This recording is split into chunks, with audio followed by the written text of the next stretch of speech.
विरारमध्ये रागाच्या भरात एका विवाहितेच्या प्रियकराने तिच्याच घरात गळा दाबून हत्या केली असून या प्रकरणी प्रियकराला अटक करण्यात आली आहे। विरारमधील फुलपाडा येथील साईनाथ अपार्टमेंटमध्ये धनश्री आंबडसकर वय वर्ष 32 पती आणि 2 लहान मुलींसह राहत होती।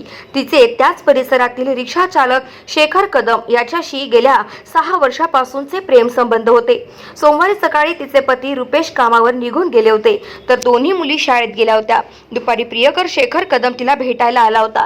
त्यावेळी दोघांमध्ये वाद झाला। त्यामुळे संतापलेल्या शेखरने तिची गळा दाबून हत्या केली। मात्र धनश्रीची तब्येत बिघडल्याचा बहाणा करत शेखरने तिला रुग्णालयात दाखल केले होते। मात्र डॉक्टरांनी तिला मृत घोषित केले।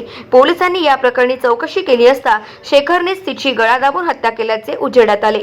सोमवारी रात्री उशिरा विरार पोलिसांनी हत्येचा गुन्हा दाखल करून शेखरला अटक केली आहे। फुलपाडामध्ये जी घटना घडलेली आहे त्याच्यामध्ये सविस्तर असं आहे याच्यामध्ये की जी महिला आहे ती घरी एकटी असताना तिचा जो प्रियकर आहे हा काल घरी आलेला होता। जवळपास 4-5 तास तो घरी होता।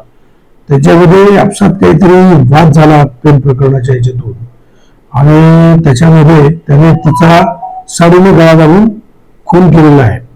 त्याच्यानंतर त्याने असा बहाणा केला की आजूबाजूच्या लोकांना सांगितलं ती बेशुद्ध पडलेली आहे। त्याच्या मदतीने हॉस्पिटलला घेऊन गेला पण डॉक्टरांनी ब्लड डेथ म्हणून घोषित केलं आणि जयवंदीची प्राप्त झाली। त्याच्यानंतर पोलिसांनी वैद्यकीय रिपोर्ट आणि आजूबाजूच्या लोकांना विचारलं, त्याच्याकडे चौकशी केली आणि त्याने कबुली दिली गुन्ह्याची आणि त्याप्रमाणे आम्ही खुनाचा गुन्हा नोंद केलेला आहे। गाव माझा न्यूज करिता सुमित पाटील, पालघर।